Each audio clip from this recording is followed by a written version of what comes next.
Ya, oke guys, selamat malam. Kembali lagi bersama saya. Hari ini hari Selasa, tanggal 22 November, jam 7.15 malam guys. Ya, kita kembali lagi untuk membahas saham-saham ya, yang pastinya berpotensi menghasilkan cuan untuk kita semua, seperti itu. Oke, pada kesempatan malam hari ini, saya akan membahas emiten-emiten ya, yang akan diprediksi akan manggung ketika window dressing berlangsung nanti di bulan Desember guys ya. Nah, tapi sebelum masuk ke emitennya, kita harus tahu dulu window dressing itu apa sih ya. Window dressing ini saya sudah searching ya, saya ambil dari kompas.com begitu ya. Dilansir dari Investopedia, window dressing adalah strategi yang digunakan oleh manajer investasi untuk mempercantik portofolionya guys ya, sebelum dipresentasikan kepada klien ya atau calon pembeli sahamnya itu. Jadi kan ini biasanya di pasar tunai begitu ya. Jadi ketika uh, manajer keuangan itu sebelum mempresentasikan laporan keuangan ya misalnya ya, itu mereka akan mempercantik ya. Caranya pun juga beragam ya. Ada yang memang menaikkan labanya ya dari kuartal sebelumnya, kemudian ada juga yang mungkin dia punya investasi di bidang lain, dia perusahaan itu tapi merugi. Nah, investasinya itu dijual sama dia. Jadi cuman kelihatan yang bagus-bagusnya aja. Intinya itu untuk menarik minat investor ya, untuk menarik minat investor agar investor itu menanamkan uangnya di suatu perusahaan itu guys ya. Jadi biasanya ya window dressing itu menjelang akhir tahun ya, di bulan Desember ya, ini ditandai dengan harga indeks gabungan IHSG itu bergerak naik ya atau uptrend guys, kayak gitu. Jadi ada beberapa saham yang saya amati di sini, memang setiap tahun begitu saat window dressing begitu dia sahamnya potensi naiknya itu probabilitasnya lebih dari 50% ya. Lebih dari atau sama dengan 50%. Nah, saham-saham apa aja itu ya? Tentunya saya sudah screening ya guys ya, sudah saya mencari-cari ya. Memang 5 tahun terakhir ya, saham-saham window dressing itu banyak dipegang oleh saham-saham perbankan guys ya. Ini saya buktikan aja di sini, misalnya BRI. Ini saya pakai fitur Stockbit ya guys ya, yang seasonality. Kalau kalian pakai Stockbit, kalian buka aja seasonality begitu, kemudian tinggal ketik emitennya aja kayak gitu. Oke, BBRI dulu guys. Nah, ini dia. Ya, kita lihat di sini bulan Desember ya, sahamnya itu cenderung hijau ya pergerakannya, meskipun tipis-tipis tapi dia pernah naik 7% nih di 2019. Ya nggak apa-apa guys. Jadi di bursa saham itu ya, orang sukses di bursa saham ya, itu nggak harus satu kali beggar minimal. Enggak ya. Kalian nggak boncos ya, kalian nggak boncos aja di pasar modal atau nggak rugi aja di pasar modal meskipun berapa gitu ya, untung cuman dikit doang, itu udah dikatakan kalian berhasil di pasar saham. Karena pasar saham itu fungsinya untuk memperkaya diri, bukan bikin kita boncos guys ya.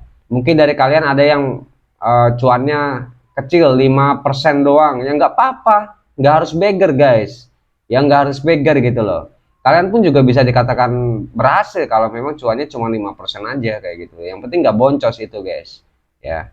Nah, ini kita lihat di sini 5 tahun terakhir 2018, 2019, 2020, 2021 dan 2022 itu saham BBRI ini ya, emiten BBRI ini di bulan Desember itu hijau. Probabilitasnya itu 100% guys. Nah, ini probabilitasnya 100%. Kemudian bulan Januari ini ada merah satu ya di tahun 2022, berarti tahun ini begitu. Tapi selebihnya dia hijau begitu.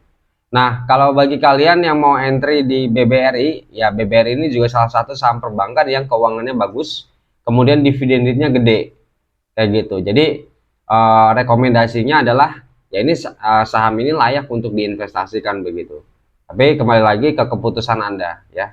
Tapi kalau kalian tanya saya ya, ini layak untuk diinvestasikan kayak gitu guys ya. Setidaknya ya, kalau saham-saham perbankan kan biasanya lemot guys ya, itu kita selain mengandalkan capital gainnya ya, kita akan mengandalkan dividennya ya. Kalau dividen gainnya masih gede, masuk aja ya, nggak masalah. Apalagi ini perbankan dengan kapitalisasi yang tinggi, big cap gitu ya. Ini penggerak IHSG juga, di mana Desember nanti IHSG naik, salah satu penggeraknya adalah saham perbankan, yaitu BBRI ini guys. Itu yang pertama guys, BBRI ya. Ini bisa masuk di watchlist kalian. Kemudian yang kedua BBCA. Ini juga menurut saya juga saham perbankan yang laporan keuangannya bagus ya. Nah, BBCA ini 5 tahun terakhir dia jeblos 1 di 2018 tapi turun tipis ya 0,19. Ya guys, ini adalah rata-rata ya, maksudnya keseluruhan dari 1 bulan begitu loh. Keseluruhan dari 1 bulan gitu. Mungkin di tengah dia naik tapi turun lagi, jeblos lagi. Jadi 0,19 begitu ya. Itu guys. Tapi dia probabilitasnya 75% guys, jeblos 1 begitu. Ya ada kemungkinan juga di bulan Desember BBCA ini akan naik guys, sahamnya akan uptrend begitu. Kenapa? Karena memang kalau kita lihat story-nya itu 4 tahun terakhir itu dia bagus ya. Sorry, 3 tahun terakhir ya guys ya. 3 tahun terakhir dia bagus guys ya. Karena 5 tahun terakhir itu sama dengan bersama dengan tahun 2022 ini kayak gitu. Oke, itu yang kedua BBCA. Ini dari fundamental oke, dividen juga oke ya, tapi masih gedean BRI begitu ya. Tapi nggak masalah sih, maksudnya kalian boleh pilih salah satu ya, BBCA atau BRI begitu ya. Tapi kalau capital gain sih kenaikannya di sini bisa sampai 9% guys, BCA tahun 2020. Nah ini dia guys, waktu zamannya pandemi aja ya 2020, dia pas window dressing di bulan Desember itu sahamnya tetap naik, sama kayak BRI juga tadi ya, sahamnya tetap naik gitu loh ya. Jadi ada potensial untuk kedua saham itu akan melanjutkan uptrendnya di bulan Desember ya. Itu yang kedua guys, BCA. Kemudian yang ketiga BMRI, Bank Mandiri ya. Ini probabilitasnya 50% guys ya, tapi juga ada kemungkinan dia bisa jadi ya 10% lagi. Soalnya tahun 2019 dia sempat menyentuh 10% kenaikannya ya, 10% begitu ya. Tapi memang kalau kita lihat dari probabilitasnya ini kalah dengan BCA dan BRI guys ya. Silahkan kalian masukkan watchlist ya saham-saham ini, kemudian putuskan mau entry di mana kayak gitu guys ya. Itu yang ketiga. Kemudian selanjutnya BBNI. Oh ya, dari fundamentalnya untuk BMRI ya ini juga bagus guys ya, saham perbankan ini bagus ya. Memang rata-rata sih untuk kuartal 3 ini saham perbankan ini pada naik-naik labanya guys. Kenapa? Karena suku bunga acuan sendiri itu mengalami kenaikan ya. Kita tahu bahwa untuk perbankan sendiri income-nya itu didapatkan dari bunga yang dibayar nasabah begitu. Ketika suku bunga naik ya income-nya juga naik ya, seperti itu guys. Jadi ya layak juga sih ini untuk dimasukkan di watchlist ya. Ada BRI, BCA, BMRI ya, atau Bank Mandiri. Kemudian yang terakhir ya saya akan membahas 4 saham ya, 4 emiten begitu.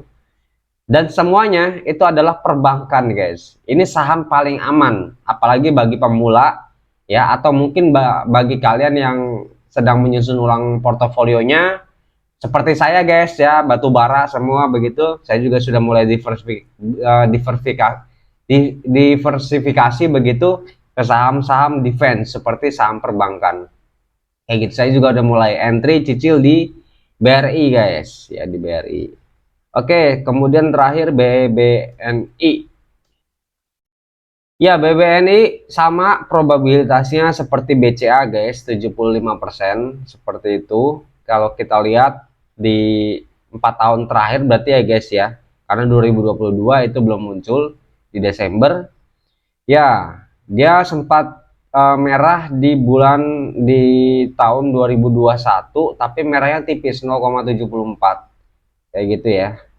Oke, kemudian ya ini BBNI juga bagus fundamentalnya ya. Kemudian dividennya meskipun kecil ya nggak apa-apa sih, maksudnya BBNI juga saham yang apa ya, maksudnya yang nggak usah diragukan lah guys kualitasnya. Kenapa? Karena memang perbankan ini ya, saham-saham ini nggak cuma BBNI aja ya, itu adalah saham-saham nasional. Nasional tuh artinya ekspansinya itu tingkat nasional guys ya, bukan plat merah ya, bukan plat merah. Kalau BNI plat merah ya guys ya, Bank Negara Indonesia. Tapi yang lainnya kayak seperti BCA kayak gitu ya, kemudian BRI kayak gitu ya, itu juga apa ya, maksudnya saham-saham ekspansi tingkat nasional tapi bagus-bagus, swasta tapi bagus-bagus ya. Termasuk BNI juga saham milik pemerintah yang menurut saya juga fundamentalnya bagus. Seperti itu guys ya. Jadi ini cocok nih bagi kalian yang sedang mencari saham defensif ataupun bagi pemula ya yang masih takut-takut, mendingan masukin aja dulu di perbankan. Kenapa? Karena cuannya ya, cuan di nanti di Desember itu bisa kita dapatkan ya. Potensi cuan di bulan Desember itu minimal lah bisa kita dapatkan gitu loh. Ya, itu 60% lah minimal kayak gitu loh ya. Itu sih guys. Ya, mungkin ini itu aja ya yang dapat saya sampaikan. Artinya kalau di pasar saham itu kita jangan sampai boncos ya, hati-hati. Pesan saya, meskipun IHSG nantinya naik di window dressing, tapi perhatikan saham-saham yang fundamentalnya bagus ya. Kenapa? Karena ya bisa jadi kita masukin suatu emiten tapi kita nggak tahu emiten apa itu, dalemannya kayak gimana, fundamentalnya kayak gimana, ternyata gorengan guys. Hati-hati juga dengan gorengan. Kenapa? Karena kita nggak tahu kapan bandar nge-sell, kapan bandar nge-buy kayak gitu ya. Itu sih guys, jadi hati-hati ya. Mungkin video singkat dari saya pada malam hari ini cukup sampai di sini. Jika video ini membantu, jangan lupa untuk subscribe guys ya. Selalu jaga kesehatan dan juga cuan selalu. See you semua, bye.